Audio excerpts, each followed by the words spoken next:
Hey everyone, welcome back. Today we're diving deep into the wild and crazy world of Big Chief from Street Outlaws. But hold on, this isn't just about fast cars and high-speed races. Big Chief's story is filled with crashes, crime, and chaos. From a hit and run at just 18 to racing arrests, speeding tickets, and even $1 million tax scandal, his past is as wild as the races he won. Stick around because the biggest shock of all is still coming. Big Chief, the name every street racing fan knows, the face that made Street Outlaws the phenomenon it is today. But what if everything you thought you knew about him was only part of the picture? The truth buried beneath all that high-octane drama is one of the most jaw-dropping tales of all. Let's rewind a bit. Born in 1980 in Louisville, Kentucky, Justin Shearer, better known as Big Chief, was hooked on speed from an early age. By the time he moved to Oklahoma in 1992, he was already obsessed with the underground street racing scene. At just 9 years old, he'd ride his bike to Old Route 66 just to watch the races. He was dreaming of the day he could be the one behind the wheel, racing for glory. And guess what? That dream came true, but not without a few bumps along the way. Now, before Street Outlaws made Big Chief a household name, Justin had already made a name for himself, but not exactly in the way you'd think. His first big mistake came at just 18 years old when he was involved in a hit and run in 1998. Instead of sticking around like the law required, he took off. That little move could have landed him in prison for 2 years. Luckily, he managed to avoid serious time, but that was just the beginning. Fast forward to 2001, and Big Chief found himself behind bars again. The charges were never fully revealed, but they were serious enough to put him away for a while. Then, 5 years later in 2006, he was caught speeding through Flagstaff, Arizona at over 85 miles per hour. Whether he was racing or testing out a new ride, the police didn't care. Another ticket, another brush with the law. And just when you think it couldn't get worse, it did.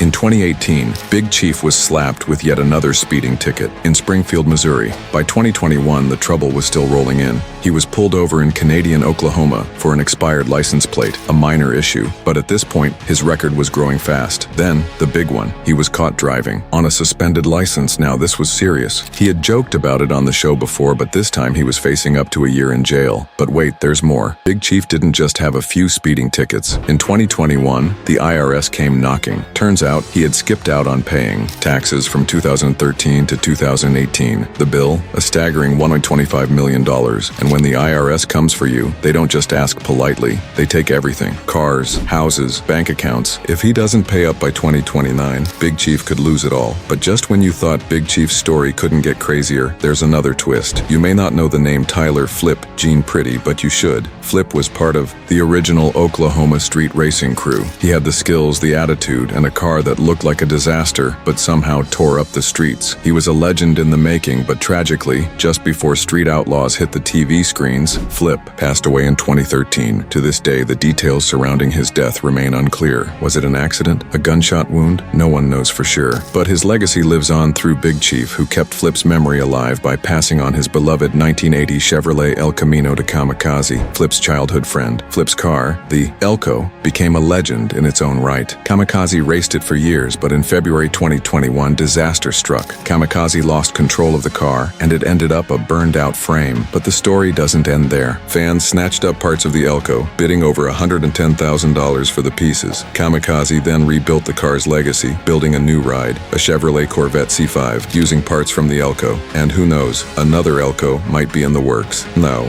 the world of racing. Some drivers rise to fame because of speed, but others do it with personality. And that's where AZN comes in. Born Jeff Bonnet, AZN started as a sidekick on Street Outlaws hanging out with Farm Truck, but his story is far from just being the funny guy next to the truck. He came from a family of car enthusiasts, and his love for racing started at an early age, working on a 1964 Chevrolet Nova with his dad. But Jeff wasn't chasing trophies like the other racers. He didn't have the fastest car, but he had a knack for making racing fun. His car, the Dung Beetle, wasn't the most impressive, but it definitely held its own. Eventually, AZN and Farm Truck got their own spin-off, Street Outlaws, Farm Truck and AZN. The show wasn't about taking home the gold, but about having fun, building insane cars, and doing things